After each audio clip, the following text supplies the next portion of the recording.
Chapter 10, Leading, Managing, and Delegating. So, after completing this chapter, you will understand various leadership qualities, skills, and various styles. And you should be able to list the five main functions of management while also being able to understand the differences between leadership and management. We're going to talk a lot about the magnet health recognition. We're also going to talk about how you should be able to learn and understand the leadership skills that nurses can develop and improve upon, the nursing responsibilities as it relates to delegation, and also what's the role of a mentor. So we're going to talk a lot about this. Make sure, again, you pay attention to the key terms listed on page 243. So in today's healthcare, lots of providers face challenges like budget cuts, workforce shortages, and rapid advancements in technology as well as in medicine. Nurses, believe it or not, are crucial in addressing these issues by working effectively with other healthcare professionals to provide high quality care, and also the care should be affordable. Now, as it relates to leadership, effective leadership in nursing requires an understanding how to coordinate care, being open to different perspectives, and recognizing the interconnectedness of the healthcare team. Leadership and management are linked but are used interchangeably, but they are very distinct. Peter Drucker once said that management is doing things right while leadership is doing the right things. And good leaders, they create strategies that ensure safe, high quality patient care in a positive and conducive environment. On page 243 of your book, leadership is a widely studied topic that involves guiding and motivating people to reach their goals. Now, effective leaders inspire others to do their best and work together toward shared objectives. And according to Breen Brown, leadership isn't about titles or positions, but it's about having the courage to develop people's potential, and also it's about taking responsibility. Leaders can have the power in two ways. They have power via, like the slide says, explicit power, which is like that where one is elected in a position, and then there's implied power, which basically comes from personal influence, even without a formal role. In nursing, implicit and explicit power can be illustrated like in this manner. So, for example, explicit power, a nurse manager or a charge nurse has explicit power because their position comes with that formal authority. Because of their position as a charge nurse or nurse manager, now they have formal authority, they have specific responsibilities, and they're the ones who's has the decision making power within the healthcare setting. And this authority that figures such as charge nurses or nurse managers or CEOs, etc., is recognized and acknowledged by others in the organization. Whereas an example of implicit power would be an experienced nurse who is well respected by their colleagues and peers and has a strong presence. They might have what's called the implicit power, right? Because of their personalities, okay? Even without formal leadership roles, this nurse can actually be an influence, and they can influence the team dynamics, they can help guide practices, and also have a great impact on the decision making because of their expertise, their credibility, and as well as their interpersonal skills.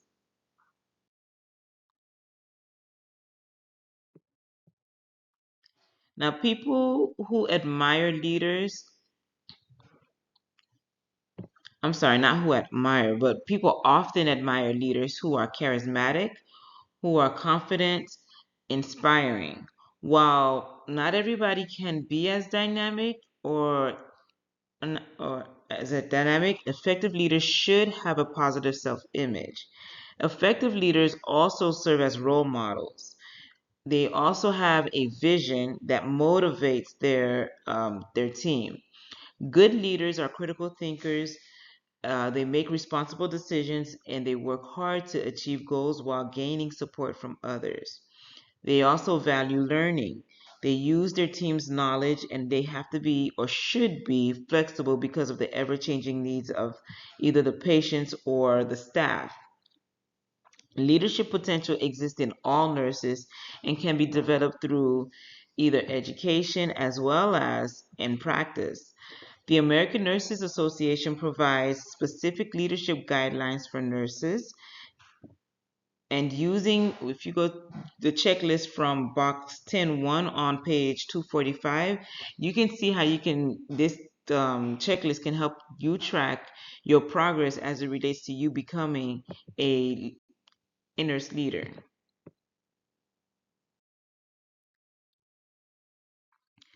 Nurses need several key qualities to be successful leaders. These key qualities include commitment to doing excellent work as listed on the slide.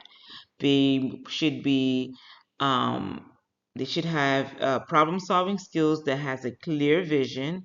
They should be definitely passionate about their job. They should obtain trustworthiness and integrity. They have a respect for others. They are accessible. They're empathetic and caring. They have a strong desire to help others as well, and be responsible or have a sense of responsibility for supporting the growth of the team.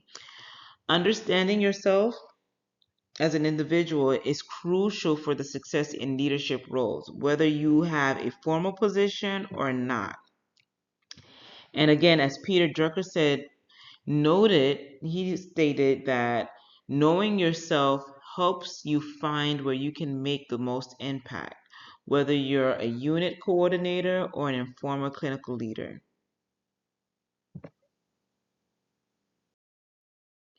On page 247, there's a box 10.2, which basically discuss the personal inquiries for determining complementary leadership roles and working environment. Now, to be effective in nursing, you got to follow several steps, right? As listed on the slide here. The first step is identify your strengths. Basically, you're going to focus on improving your strongest skills. Like, for example, if you're great at patient care, but you struggle with documentation, work on enhancing your documentation skills.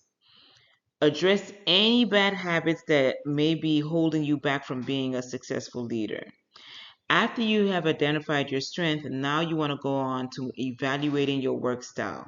Figure out how you work best. Do you learn better by watching? Do you learn better by listening, reading, or writing? Do you prefer working in a team or do you prefer working by yourself?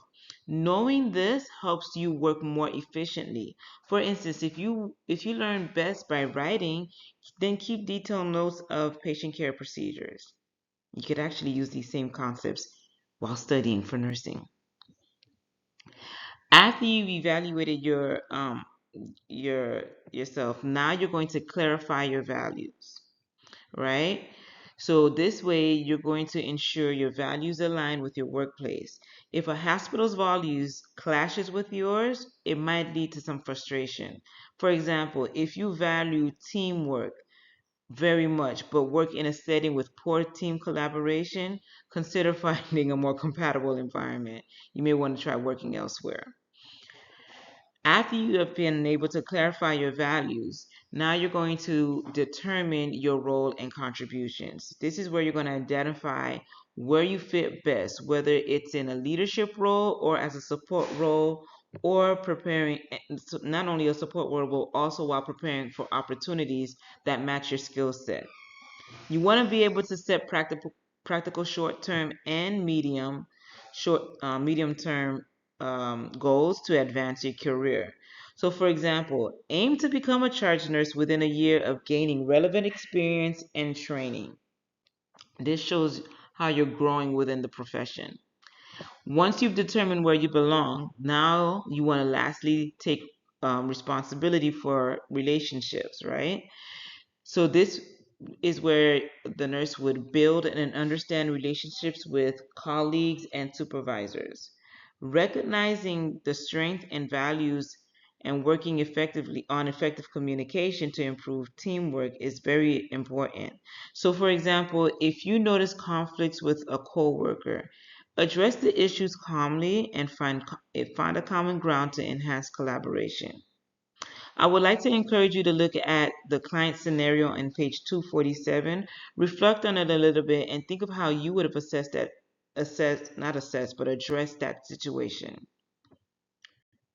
Hopefully, we could talk about it in class. As a nursing student, you must understand that there's various types of leadership styles. One of them includes autocratic leadership, which in this style is also known as either directive or authoritarian leadership. And this style of leadership involves a leader making all the decisions and controlling activities. While it can be effective, such as in situations like emergencies, like when a nurse gives immediate orders during a critical situation, it can also lead to low staff morale or high turnover if it's used too often and unnecessarily. This style was more common in the past due to its military and industrial roots, but it's being replaced by more democratic approaches as nurses seek greater involvement in the decision making. Leading to democratic leadership also is known as participative leadership, in which this leadership style involves sharing the decision making and working together as a team. Nurses often prefer this approach because it encourages collaboration and skill development. However, it might slow down decisions in urgent situations because it involves gathering input from the team. Laissez-faire leadership style. This is a style of leadership in which the leader gives up control, and lets the team work independently. This style of leadership, it basically works best when all the team members are experts and can manage tasks independently or on their own. However, on the flip side, this style is less effective in settings where staff have varying levels of experience, right? So like especially if they're there's more new staff, who's not very familiar with the setting. So laissez-faire wouldn't be a good leadership style. Now, in servant leadership, this is a philosophy that's focused on serving others and helping them to grow. A servant leader prioritizes the needs of the team and strives to create a supportive environment. This approach aligns well with nursing values as it emphasizes care and services, making it a popular choice among nursing leaders. Quantum leadership is a more modern approach to leadership that emphasizes flexibility, adaptability, and collaboration in response to rapid changes and complex environments. Unlike traditional leadership styles that rely on fixed hierarchies and rigid structures, quantum leadership focuses basically mainly on interconnectedness, where there's an understanding that organizations and their members are interconnected and success depends on how well individual teams work well. Uh, Quantum is also focused on adaptability, where it embraces continuous change and being able to adjust strategies and approaches quickly as new information and circumstances arise. And it also embraces collaboration, which basically it's encouraging a collaborative effort or work environment where ideas and solutions are shared across different levels of the organization. It also embraces a dynamic change where viewing change as a constant and integral part of the work environment rather than something that can be planned and controlled entirely. So, for example, in a healthcare setting, a quantum leader might foster a team oriented approach, encouraging nurses and staff to work together and adapt to new protocols for or even technologies as they are introduced. During unexpected situations, such as maybe like a sudden surge in patient numbers, a quantum leader would facilitate open communication, flexible problem solving, and quick adjustments to ensure patient care and team coordination. Now, in today's advanced technological age and information age, the traditional top-down approach is less effective. Instead, leaders should embrace a more flexible and collaborative approach in which is very important in nursing, where quick changes and new information are constant. Transactional leadership is a leadership style that focuses on clear tasks and rewards. So, for example, in the hospital, a nurse might follow strict protocols to receive bonuses or avoid penalties. While this can ensure compliance and manage day to day tasks, it offers little room for creativity or involvement in decision making. In transformational leadership, this is a style of leadership which aims to inspire and motivate. For example, Nurse C is concerned about local women and children, leads efforts to establish a new nursing center. Now, this approach fosters collaboration, it encourages personal and professional growth, and it creates a shared vision for making a significant impact in the community. Transformational leaders are also known for their passion, their openness, and ability to drive significant change, which is crucial for organizations striving for high standards like magnet status. So, all in all, while transactional leadership focuses on task and rewards, transformational leadership, they basically inspire and motivate, driving major improvements and innovations in nursing practice. So on page 248, box 10.3, there's 5 key practices for servant leaders. Remember, a servant leader is someone who focuses on serving and helping others rather than seeking power or personal gain. They prioritize the needs and growth of their team, actively listen to their concerns, and support their development. The goal is to empower and uplift others, creating a positive and collaborative environment. 5 key practices of a servant leader is one, they develop their vision, all right? They have a vision. So, as a servant leader, you would create a clear idea of what you want to achieve in the future and inspire others to work towards it. So, for example, a nurse leader might envision a new patient care initiative and motivate the team to implement it. Secondly, a servant leader would listen and learn before speaking and acting, as it stated in the slide. Here, this nurse would take the time to understand the needs of the team and concerns before making a decision. For instance, before introducing a new protocol, a nurse should listen and gather input from the staff to understand their perspective and ensure that the changes would be effective. Thirdly, a servant leader would invest in others' growth. This is where the servant leader would focus on helping the team members develop their skills and reach their potential. So, for example, a nurse leader might mentor junior nurses while providing guidance and support to help them advance in their career. Shared power empowers others to take on leadership roles and make decisions. A nurse leader can delegate responsibilities to team members, trusting them to handle tasks while offering support and guidance. Lastly, a servant leader will build a community, okay, by developing strategic relationships.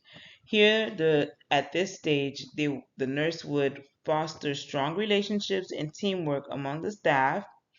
They would also create opportunities for collaboration, recognition, and mutual support for organizing regular team.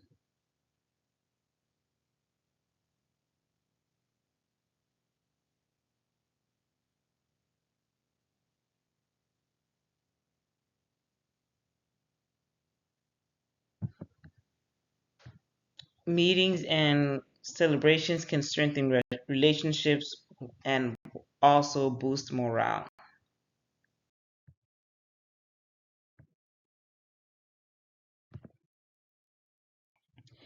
Initially based on 14 key characteristics, the criteria were updated in 2009 to focus on simply 5 areas listed here. These 5 areas are transformational leadership, structural empowerment, exemplary professionalism, new knowledge, and empirical quality results. Transformational leaders are leaders that inspire and create a positive new culture, nursing and practice and patient care. Their vision is crucial for hospitals that earn magnet status. So for example, a nurse manager inspires her team by sharing a clear and exciting vision for improving patient care. She motivates the staff by actively involving them in setting goals and creating a supportive environment. So, for instance, she might lead a project to redesign patient discharge procedures, encouraging input from all the team members and celebrating their achievements as the new process improves patient outcomes. Regarding structural empowerment, this refers to creating an environment where employees have authority, they have the resources and the support to make decisions and take actions that improve their work and the outcomes. In nursing, this means providing nurses with autonomy and make clinical decisions, access to necessary tools and information, and opportunities for professional development, all which enable them to contribute effectively to patient care and organizational success. So, for example, a hospital creates committees where nurses have the authority to make decisions about changes in patient care practices and policies. A nurse leader ensures that staff have access to necessary resources, support, and training to make these decisions effectively. For example, nurses on a unit might be given the power to choose and implement new patient care tools that improve efficiency and satisfaction. Regarding exemplary professional practice, this refers to delivering outstanding and high quality care that consistently meets or exceeds established standards and practices, best practices. In nursing, this involves demonstrating expertise, adhering to evidence based practices, and maintaining professionalism in all aspects of patient care. It means being a role model for others, effectively managing complex cases, and contributing to the overall improvement of care practices and patient outcomes. So, for example, a nurse consistently provides high quality care by following best practices and demonstrating expertise in her field. She might serve as a role model by skillfully managing complex cases and mentoring new nurses in advanced techniques. Her practices reflects a high standard of care and professionalism.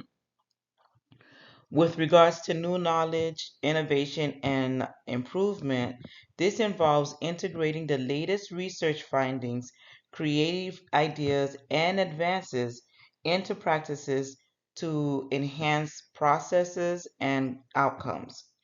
In nursing, this basically means applying up to date scientific evidence to patient care, developing new techniques or tools to address health challenges, and continuously seeking ways to improve patient outcomes and healthcare efficiency.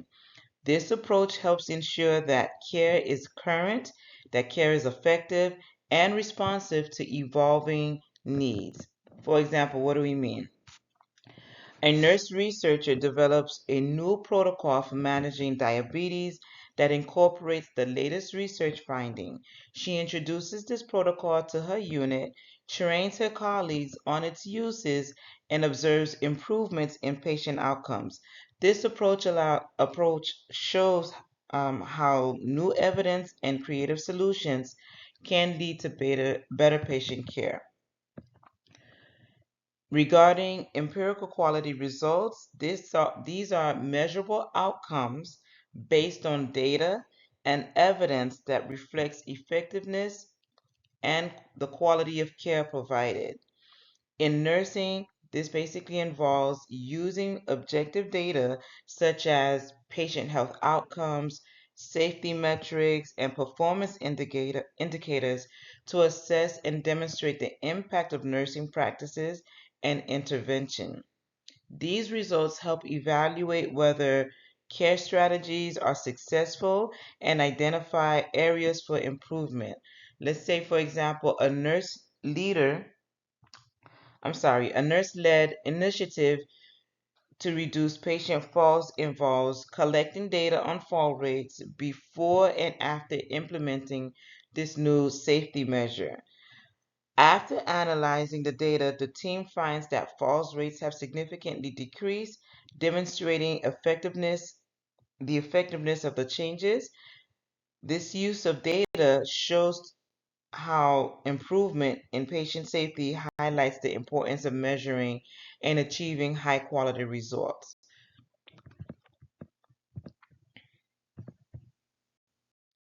Page 250 of your book talks about the significance of the magnet recognition. Achieving magnet status is highly beneficial for patients, also for nurses and the healthcare organizations as a whole. It helps organizations to attract and keep skilled staff, enhanced care quality, safety, and patient satisfaction. It also promotes teamwork and collaboration. It also improves nursing standards and practices. It also helps to achieve better business and financial outcome. Research shows that magnet hospitals have better patient results, shorter hospital stays, higher patient satisfaction, and greater nurse job satisfaction as well, in addition to job retention compared to non-magnet hospitals. Magnet recognition is seen as the highest achievement in nursing and healthcare in general. Over 400 hospitals have earned this status. For more details, you may want to visit the ANCC website, which discuss the implementation of a just culture. Magnet hospitals also focus on creating a positive environment where patient safety is a top priority. Now, a just culture simply means promoting openness and accountability where nurses can report errors and concerns without fear of punishment. This culture encourages learning from mistakes and improving care practices.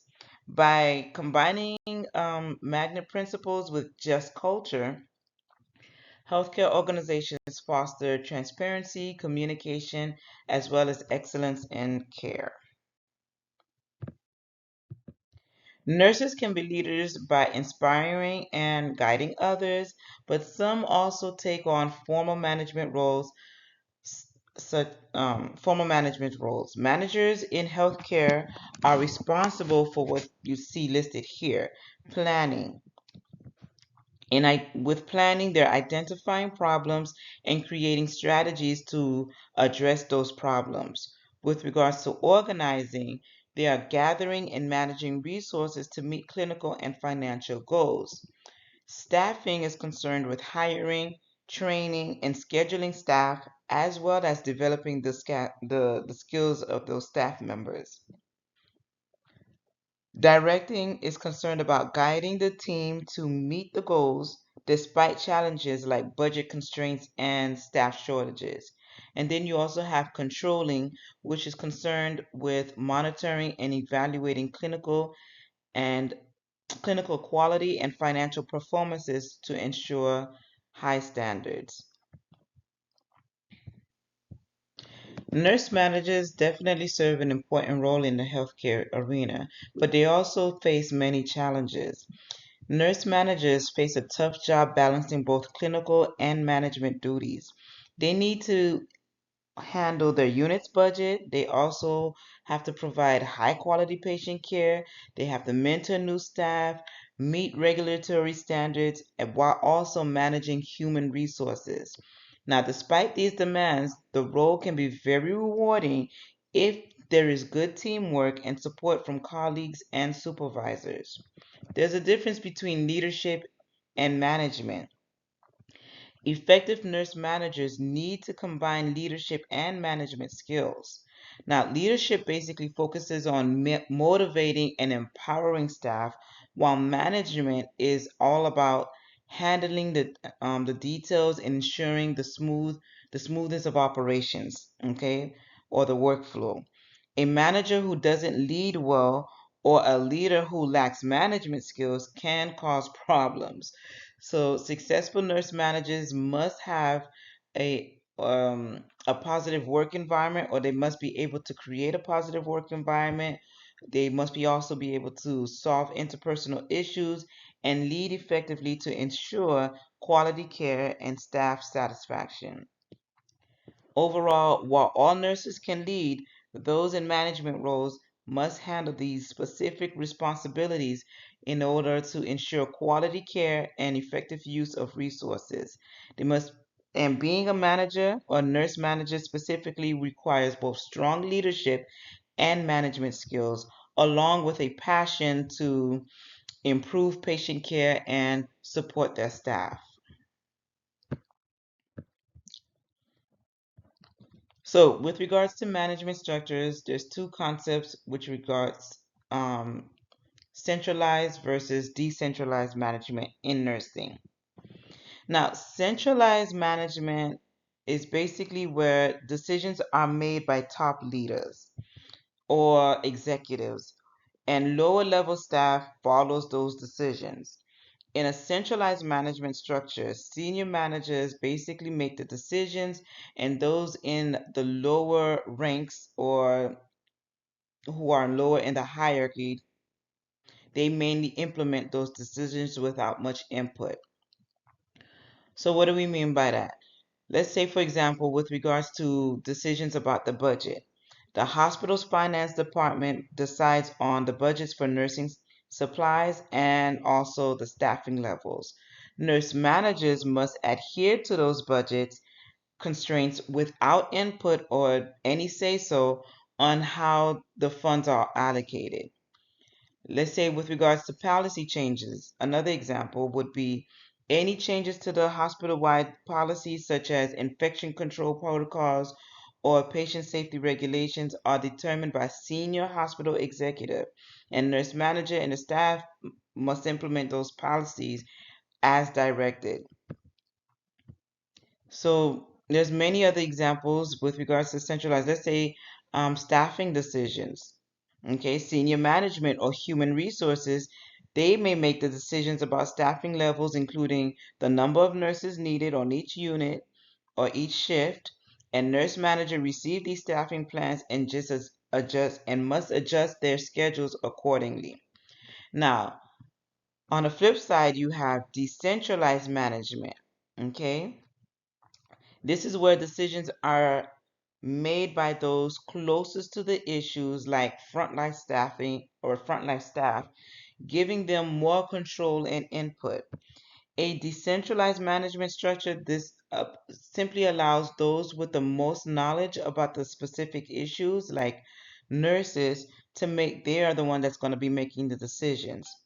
This approach involves nurses more directly in decisions about patient care.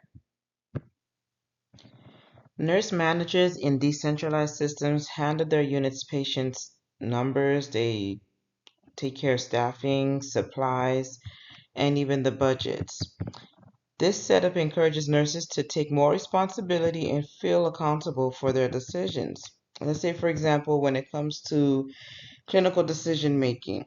On a busy nursing unit, nurse managers and staff make decisions about patient care based on their direct observations and expertise. For instance, a nurse might adjust a patient care plan based on real time needs and feedback. What about with regards to unit specific policies? Nurse managers, they develop and adjust unit-specific protocols or procedures based on the unique needs of their patients and their staff. Like, for example, a manager might create a new procedure for handling a common issue observed in their unit. With regards to staff scheduling, nurse managers and staff participate in creating their own schedules, allowing for more flexibility and consideration of personal preferences and the needs of the unit. They may collaborate to ensure adequate coverage and accommodate requests for time off. So within a magnet facility, they use shared governance, giving nurses more say or more voice in their roles and decision-making processes, which helps leverage their expertise and improve job satisfaction. Shared governance, as discussed in your book, basically ensures that every nurse can contribute to their ideas and opinions. This is crucial as nursing burnout and retention issues continue to rise and when performance impact hospital finances. You'll likely encounter both centralized and decentralized decision making in nursing with broader financial goals set by top executives and clinical issues handled at the unit level. On page 251 of your book, nurse managers often face conflicts between employees or between themselves and employees, which can hurt morale and patient care if it's not managed well. Effective conflict management involves addressing conflicts in ways that minimize negative effects and encourages positive outcomes. So, with regards to key strategies for managing conflicts, there's what's called the Perla approach, as discussed in your book.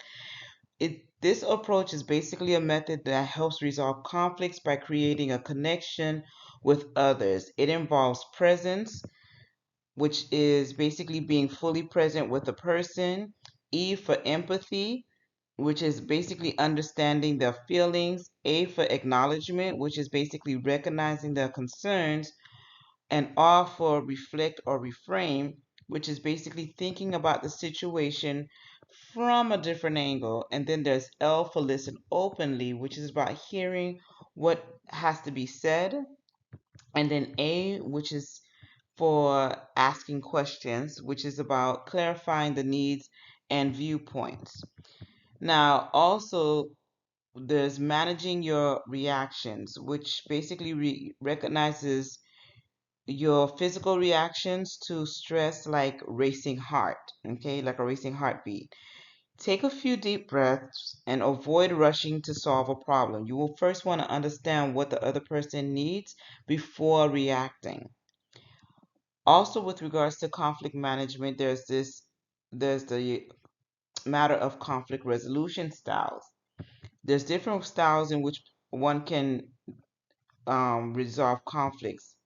So, or address conflicts. There's avoiding, which is basically ignoring the conflict, which may lead to bigger issues. So there's no resolution much there. If especially if the conflict is not taken care of right away or as soon as possible. Then there's collaborating, and this style is basically concerned with working together to find a win-win solution.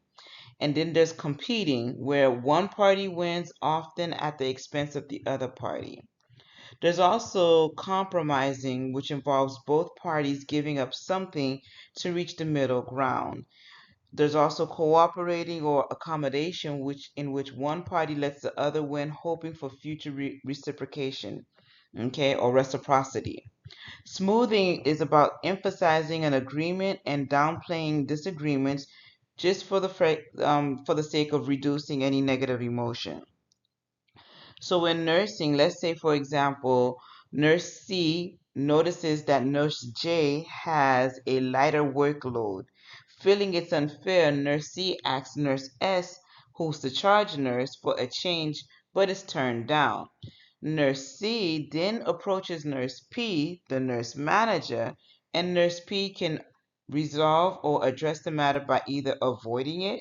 If nurse P, the nurse manager, avoids it, then that means that the nurse manager is going to ignore the issue, which can leave both parties frustrated. Or the nurse manager, nurse P, can compete, which basically is going to force the decision, risking future conflicts. With she can either also accommodate, which basically where the nurse manager will accept the unfair assignment, but promises to remember nurse C's commitment in the future. Or there can be compromise. Nurse P, the manager, can negotiate a new assignment with everyone involved, or the manager can either collaborate where she works with nurse C, nurse S, and nurse J to find a fair resolution.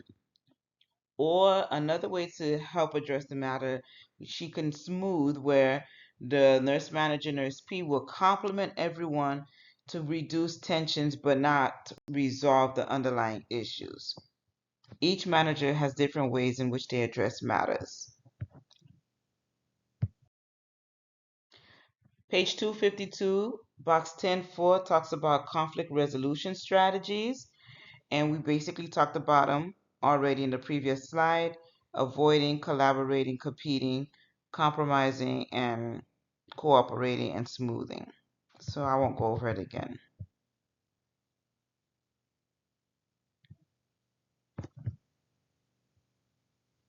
I take that back. Let me give another example of each of these, just in the hopes that everyone could understand.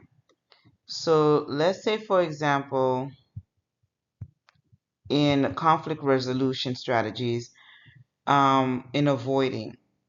This is where, again, like we said earlier, there's ignoring and postponing conflict resolution, hoping it'll go away on its own. An example of this is where a nurse notices frequent conflicts between two team members but chooses not to address the issue, hoping it's going to resolve by itself. This might lead to bigger problems later if it's not addressed sooner. Collaborating, again, like we said, is working together to find a solution that satisfies everyone involved. So, for example, two nurses disagree on a new procedure. They sit down together to discuss their concerns and agree on a modified procedure that combines their ideas, benefiting patient care and the cohesiveness of the team.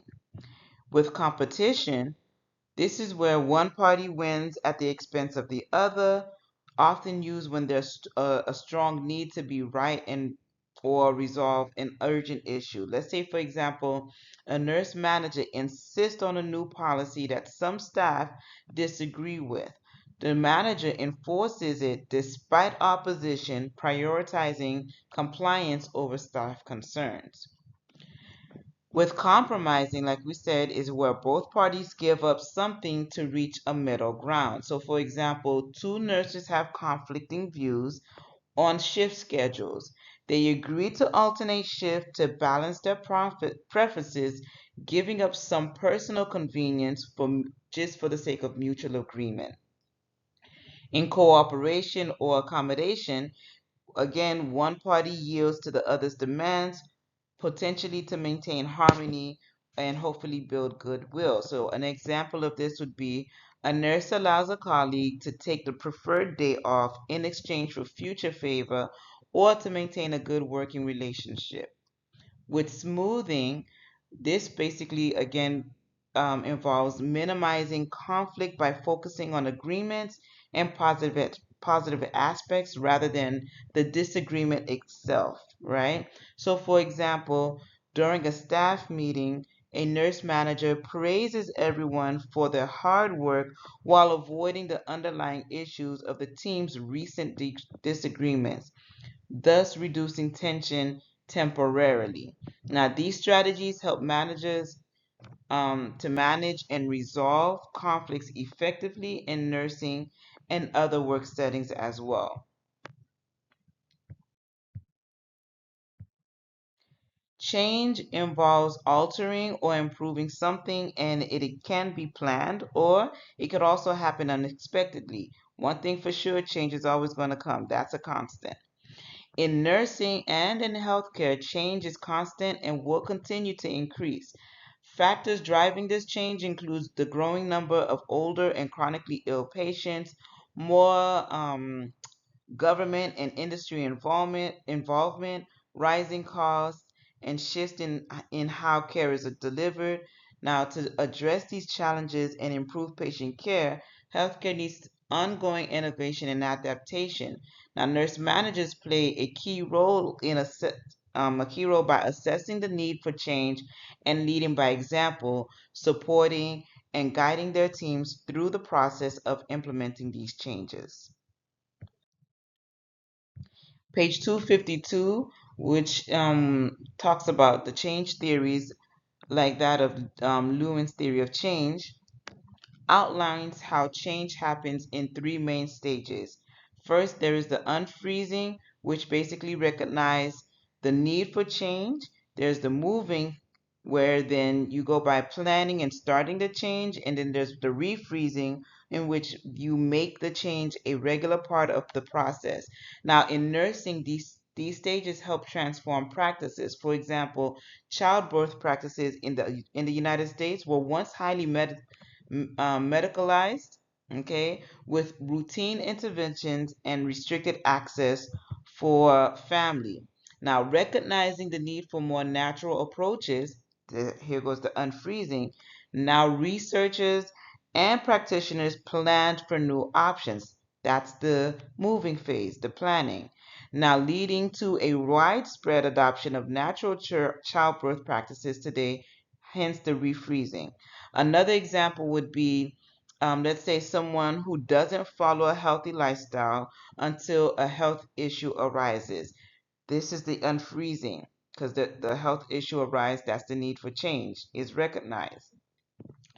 From then, they then create a fitness plan. Now they're in the moving phase, which ideally becomes the daily routine. That's the refreezing phase, okay? Because now change becomes operational. Nurses help patients through these stages by guiding them through recognition, planning, and making lasting changes in their lives. Planned change is a structured approach to making changes in a deliberate way. Now, nurse managers often lead these changes using an 8-step process, similar to the nursing process. Coder of 1996 highlights that following all the steps in order is crucial for success. Any misstep or any missing of the step can derail the process and could potentially cause problems. So, before planning a change, a nurse manager should think about number one, what can be changed. Here, at this point, the nurse manager would identify what aspects are open to change. How does the team work together? Here, this is where you're going to determine if the team is likely to support or resist the change. Then after, is the team ready for the change? Here is where the nurse manager is going to assess if the team is willing and able to adapt and at what pace will that change take place, or that adaptation rather of the change take place. Afterwards, you're going to go into asking, are the changes big or small? Smaller changes might be easier to manage than larger ones. In today's healthcare setting, nurses are key to driving quality improvement. Programs like Transforming Care at the Bedside, which is also known as TCAB, and Care Innovation and Transformation, which is CIT, these programs help improve patient care by focusing on practical changes and providing support for managing those changes as well. Page 253, box 10.5, you have the planned change, which is an 8-step process. And the planned change is a systematic approach to making improvements by guiding a change agent. Okay, it involves several steps, whether you're working with individuals or you're working with a group. So here's a simplified breakdown of those processes or steps with some examples. So the first step is identifying the need for change. Here you're going to notice signs that indicate something needs to be changed. For example, if patient satisfaction scores are low, you're going to gather data to understand why is that. Okay, then you're going to define the problem. Here you at this point or this stage, you're going to try to figure out the specific issue that needs solving. For instance, if patients are unhappy with meal services, identify the root cause of that dissatisfaction. After that, you're going to explore some possible solutions. You're going to look at different ways to address the problem. Consider the pros and the cons for each option. For example, you might compare improving the menu, changing meal delivery times, or enhancing staff training. Choose afterwards a solution. This is where you're going to pick the best option from your list. Avoid spreading resources too thin by trying too many changes at once. If improving the menu seems most feasible, let's focus on that. Or I should say, it'll be wise to focus on that. Create a plan after that. Okay.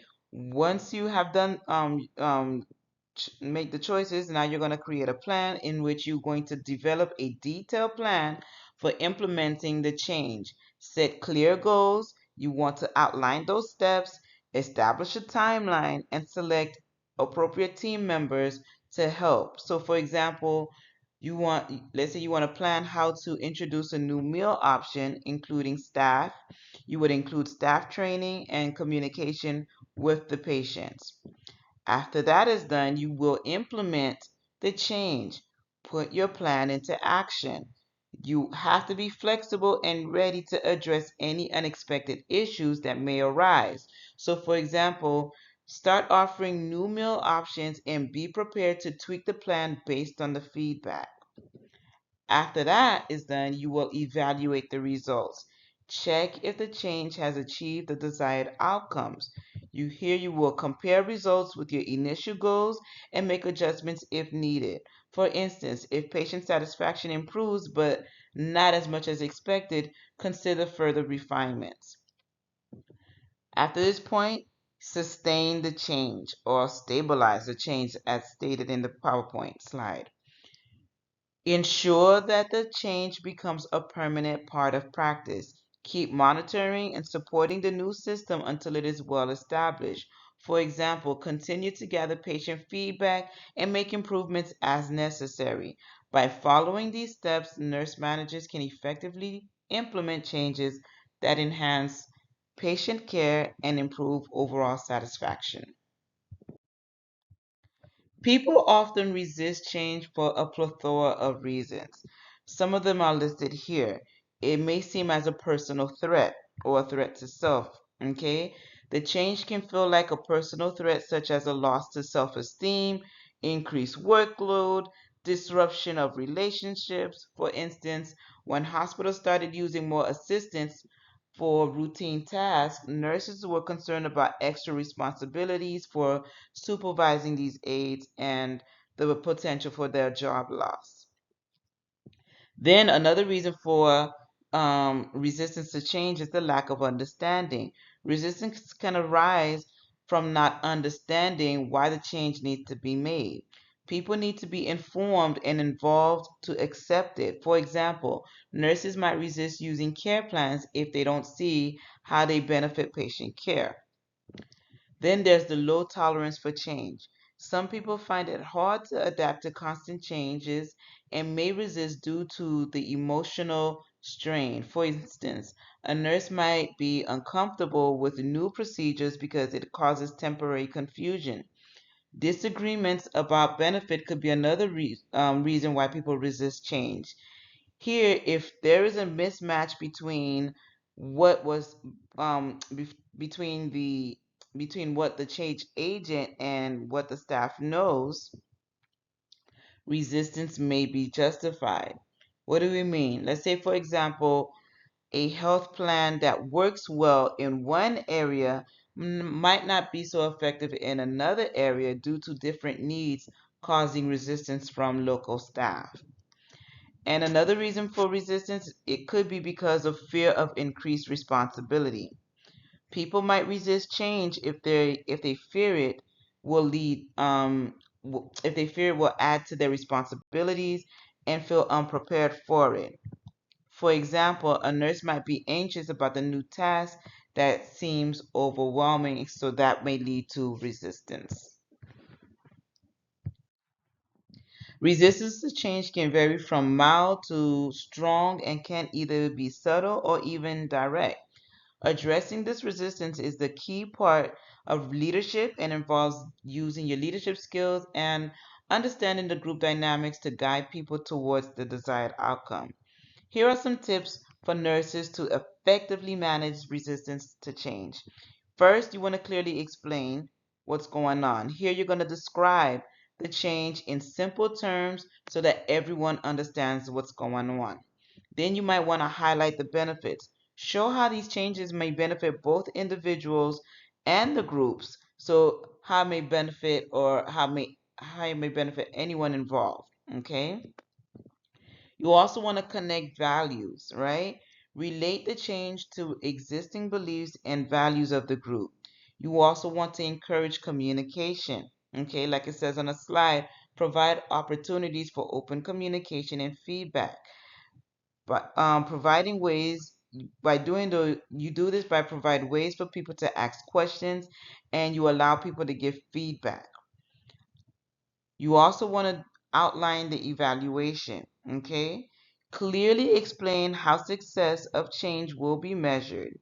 You also want to gradually introduce the change, okay? So you implement the change slowly and involve everyone in the planning and execution to help ease the change better for everyone. And then also another way to overcome resistance is to offer incentives. Provide rewards such as extra time off or improved work conditions to encourage support for the change. Two common management strategies in healthcare are SWOT analysis and the SOAR strategic planning. So SWOT analysis is basically strength, weakness, opportunities, and threats.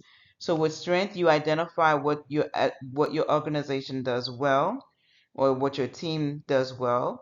With weaknesses, you recognize any areas that could hinder progresses that can hinder progress, and you identify any weakness that the team or the organization have. Of course, you look for opportunities where you're looking for chances to advance your goals, and then you look at any potential threats, right? Where you consider external risk that could affect success. So, for example, if you're working on an increasing COVID-19 vaccine uptake among employees, you may use a SWOT analysis to find your organization's strength, like having trusted healthcare staff, weaknesses such as concerns about vaccine safety. Opportunities could be, for example, availability of the vaccine programs, and then threats could be something like misinformation about the vaccine.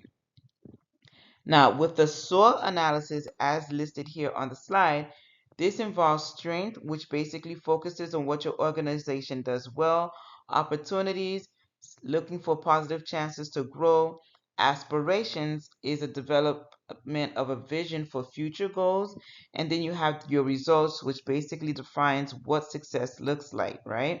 So, for example, you're using the SOAR for the same vaccine initiative like we did in the SWOT um, analysis, right? So you're going to focus on the strength, for example, strong employee support, right? Opportunities would be an example like such as new health initiatives. Aspirations would be like high vaccination rates, and the results you aim to achieve would be something like increased employee vaccination rates. So SOAR emphasizes building on what works well to create a positive vision for the future. Nurses in leadership roles need to understand and effectively use power to drive change. Power is the ability to influence others and can come from various resources, including a person's role, their expertise, or their charisma. So some key points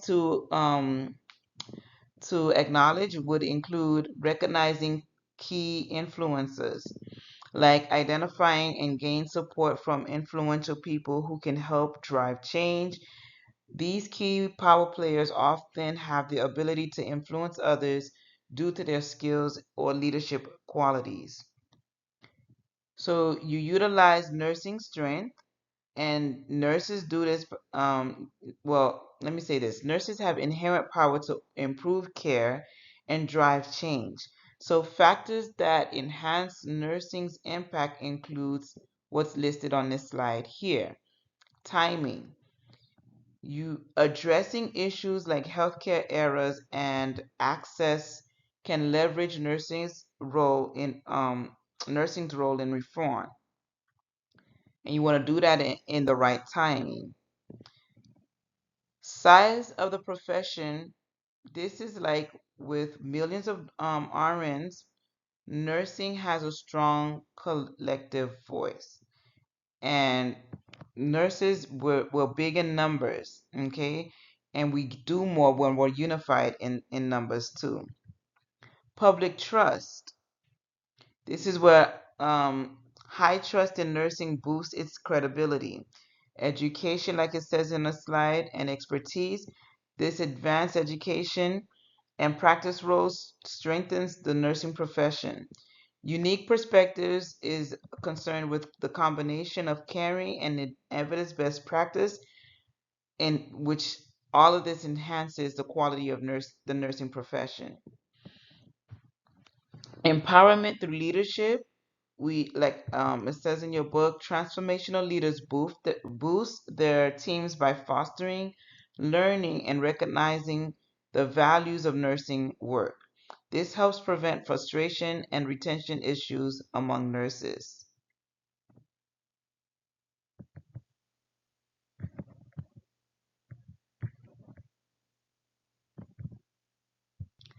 Other factors related to the power base of nursing has to be also includes the gender and power dynamics.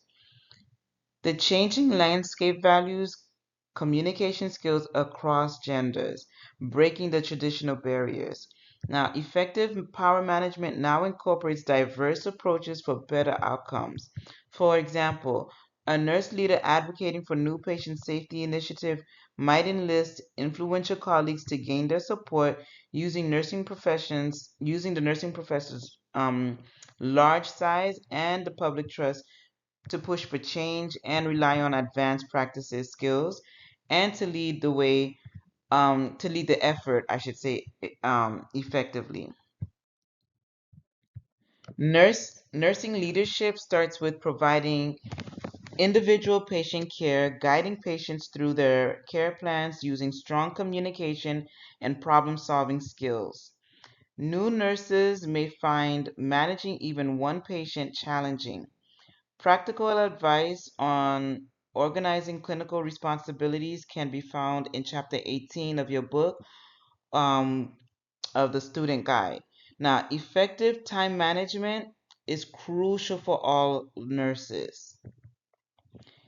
Here's how to manage your time well. You want to set goals, like it says on the slide, okay? Identify essential tasks versus optional ones, and then include patient and family priorities.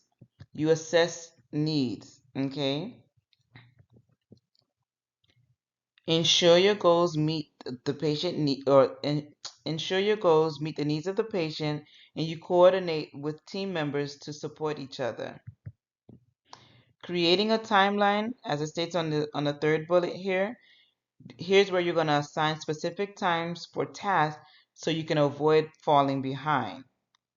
Review your day. If goals aren't met, analyze if there were too much ambitious or if unforeseen issues arose. If time was mismanaged, you want to address that as well.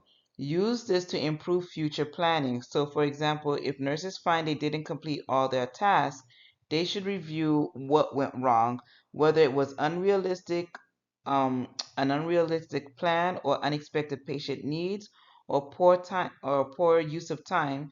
You want to make adjustments so accordingly so that you can plan for a better day the next time. All right, the American Association of Colleagues, I'm sorry, not colleagues, Colleges of Nurses, introduced the clinical nurse leader, the CNL, role to improve teamwork and care coordination in healthcare. This role requires a master's degree and certification, and it focuses on leading patient care, not managing the staff. CNLs or clinical nurse leaders work with the healthcare team to ensure effective evidence-based care and advocate for the patients. There are concerns about the CNL's role overlapping with those of the clinical nurse specialist who has specialized training, and also with the case managers who handle discharge and insurance needs. Chapter 11 and Chapter 12 of your book provides more detail about this. Now, the registered nurse remains responsible for delegated care and must supervise the AP, the assistive personnel. APs need to understand patient precautions, when to ask for help, and what to report to the registered nurse. Poor delegation can harm patients and affect the nursing practice. Delegation skills are crucial for nurses and need to be developed and practiced safely. Nurse educators should teach delegation principles and give nursing students practice opportunities, which I hope to give you an opportunity in class. Professional development helps RNs, registered nurses, enhance their judgment and delegate effectively. Competent assistive personnel, or APs, allow registered nurses to focus more on complex tasks and improve their practice. The American Nurses Association and the NCSBN's decision tree for delegation is very useful. It's a great tool for learning how to delegate. Over time, new nurses take on more leadership roles, which require a more solid understanding of the nursing department and healthcare organization. Before a registered nurse delegates tasks to the assisted personnel, they have to consider the following: the patient stability, the complexity of the activity, so how complex or complicated is the task. They also have to consider the risk of harm or any potential for harm, the likelihood of the outcome, and also the other any other patient needs as well.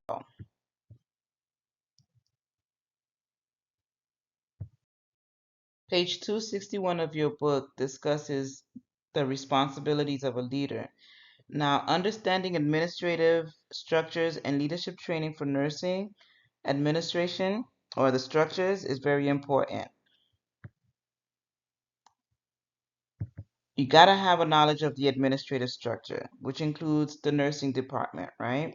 Nurses should understand how the department operates to effectively contribute and address any issues. There's also the employing institution. This is where nurses need to know their facility's administrative structure to navigate problems properly, moving up the chain of command as needed. So, for instance, if there's a concern about patient safety, and if concerns about patient safety are not addressed by the supervisor, they can escalate it to the higher levels, like a nursing director or a medical director. But don't go straight up to like the chief nursing officer. Go to the next level of hierarchy. They also have to understand support for leadership training, which includes mentorship, okay, as listed on this slide. It's where experienced nurses, mentors, or guides and support less experienced ones who are considered proteges without financial compensation. Okay, a mentor basically offers advice, they offer feedback, they offer support, and help new nurses develop their skills and networks. Now, preceptorship, this is where experienced nurses, who are the preceptors, are paid to help new nurses learn their roles, including facility procedures and patient care. And they can also act as mentors, okay? But the only difference between a mentor and a mentor is not paid, a preceptor is paid, okay? And a mentor can also have a lasting relationship with their preceptee, okay, or their mentee. Now, in professional organizations, there's a joining nursing organizations provides leadership opportunities and advocacy for nursing issues. There's organizations such as A1 or the American Oncology Nurse, I believe. There's also ASIN or AACN. They offer models for training nurse leaders. Okay. There's also continuing education. Nurses can take courses online or in person, all for the purpose of developing their leadership and management skills. Many states require continuing education for license renewals. These resources help nurses develop leadership skills and effectively manage their roles within the healthcare settings.